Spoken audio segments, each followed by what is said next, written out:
Good night, viewers. Here are tonight's headlines.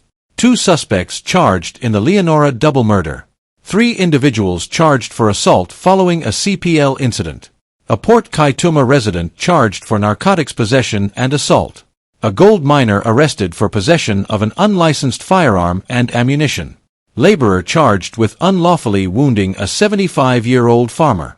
Improvised weapons and cell phones discovered during a Mazaruni prison search. 7 left homeless as a fire destroys 3 houses in a suspected arson.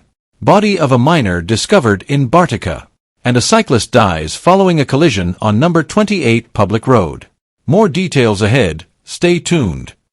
7 left homeless as fire destroys 3 houses in suspected arson. 7 individuals, including 2 children, are now homeless following a fire that engulfed 3 small wooden structures on Hadfield Street, which is suspected to have been deliberately set. The fire broke out shortly after 3 p.m., amid an ongoing family dispute over leasehold property. Tanesha Berkshire, one of the displaced residents, received news of the fire while at work and rushed home to find her father's house ablaze. There were threats from a relative, and tensions have been escalating over the land ownership, she stated, highlighting previous incidents where their property was targeted. According to witnesses, the fire originated at the back of her father's home, where he had taken precautions to unplug appliances before leaving for work. My father lost everything, including over $1.2 million in cash, important documents, and personal belongings, Tanesha added, expressing their desperate need for justice and compensation. The family has reported ongoing threats and previous attempts to set their property on fire, raising concerns about their safety and well-being. Authorities are currently investigating the incident, and the family is hopeful for accountability. Improvised weapons and cell phones discovered during Mazaruni prison search. A joint services search at Mazaruni prisons conducted earlier this morning, between 5:30 and 9 o'clock hours, uncovered several prohibited items, including 5 cellular phones and 15 improvised weapons.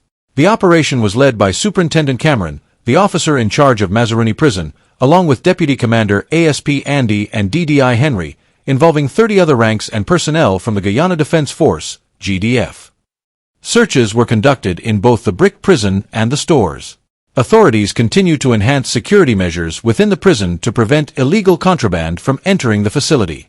The findings will be further investigated as part of ongoing efforts to maintain safety and order. Laborer charged with unlawfully wounding 75-year-old farmer. Lytton Daniels, a 51-year-old laborer from Cannabally Village, was arrested on September 25, 2024, and subsequently charged with unlawful wounding under Section 50 of the Criminal Law, Offenses, Act, Chapter 801.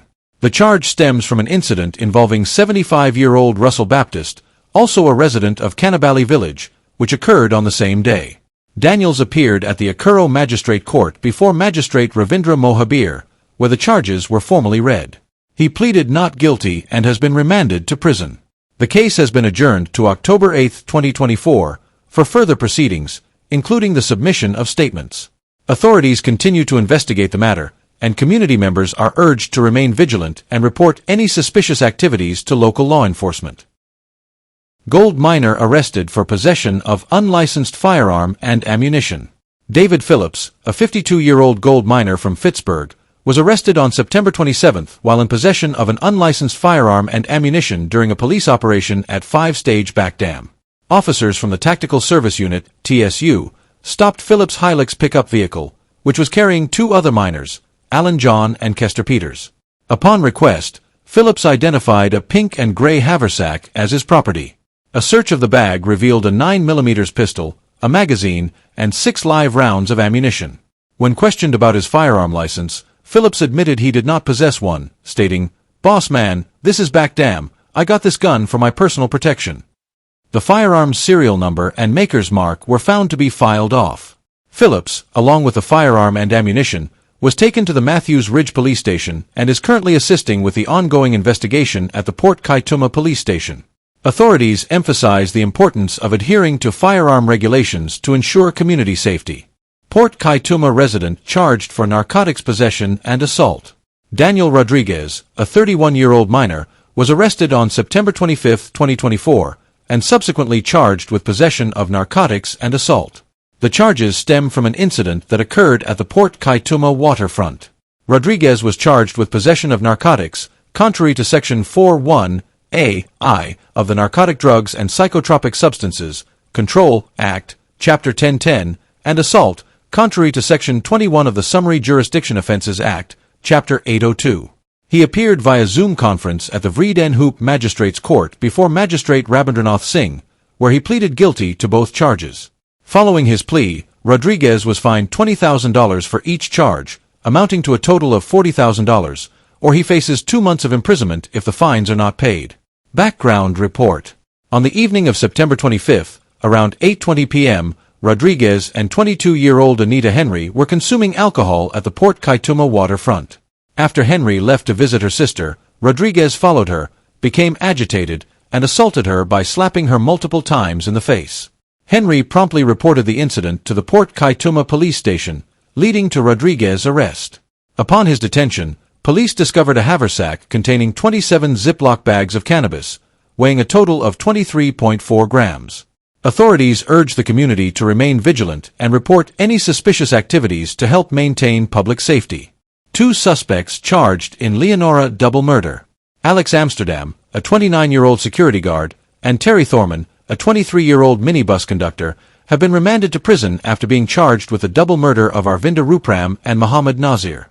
The accused appeared today at the Leonora Magistrates Court before Magistrate Rabindranath Singh, where the charges were read. Neither suspect was required to plead, and they were remanded until October 11, 2024. The alleged murders occurred on Saturday, September 21, 2024, outside a nightclub in Leonora, West Coast. 3 charged for assault following CPL incident. 3 individuals have been charged in connection with an assault that occurred during the CPL match between the Guyana Amazon Warriors and Barbados Royals on September 25, 2024, at the Guyana National Stadium. The accused are Seraste Brittlebank, 28, of Coldingham, East Coast Demerara, charged with assault peace officer. Karen Williams, 29, of Annandale, ECD, charged with assault causing actual bodily harm. Trayvon Williams, 31, also of Annandale, ECD, charged with assault causing actual bodily harm. A spectator, reportedly under the influence of alcohol, was filmed being assaulted by multiple men while on the ground. He received medical treatment following the incident. The 3 appeared at the Diamond Magistrate Court No. 3 before Magistrate Dylan Bess, pleading not guilty to all charges. Bail was set at $20,000 for Karen Williams, $60,000 for Trayvon Williams, and $80,000 for Seraste Brittlebank. The case has been adjourned to October 3, 2024, for trial. In light of this incident, the Guyana Police Force has announced enhanced security measures and an increased police presence, both uniformed and plain clothes, at the stadium for the remainder of the CPL matches to ensure the safety of all attendees. Cyclist dies following collision on number 28 public road. Stanford Benjamin, a 63-year-old pedal cyclist from number 28 Village, tragically lost his life in a traffic accident on Saturday afternoon. The incident occurred at approximately 2 p.m. on the number 28 public road and involved a motor vehicle, PZZ 7256, driven by 65-year-old Malcolm Nurse of New Amsterdam, Burbus. According to police reports, Benjamin was cycling west along the southern side of the road when Nurse attempted to pass him. It is alleged that Benjamin swerved into the path of the vehicle, resulting in a collision that caused him to fall onto the roadway. Emergency services were called, and Benjamin was found unconscious. He was transported to the Fort Wellington Public Hospital for medical treatment, but sadly succumbed to his injuries shortly after arrival. Authorities are continuing their investigation into the circumstances surrounding the accident. Our thoughts are with the family and friends of Stanford Benjamin during this difficult time. Body of minor discovered in Bartica. Police are investigating the circumstances surrounding the discovery of a body in Bartica early Saturday morning.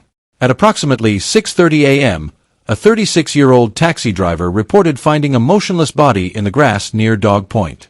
The deceased has been identified as Leroy Baptist, a 50-year-old miner from the area. Upon police arrival, Baptist's body was located lying on a piece of wood, approximately 40 meters from 2 nearby houses, concealed within a clump of bushes. Initial examinations revealed no visible signs of violence. Baptist was transported to Bartica Regional Hospital, where he was pronounced dead at 8 a.m. by Dr. Diana. The body has since been placed in the hospital's mortuary, pending a post-mortem examination. Reports indicate that Baptist had a history of alcoholism. The The police have thoroughly processed and photographed the scene as part of their ongoing investigation. Further updates will be provided as inquiries continue.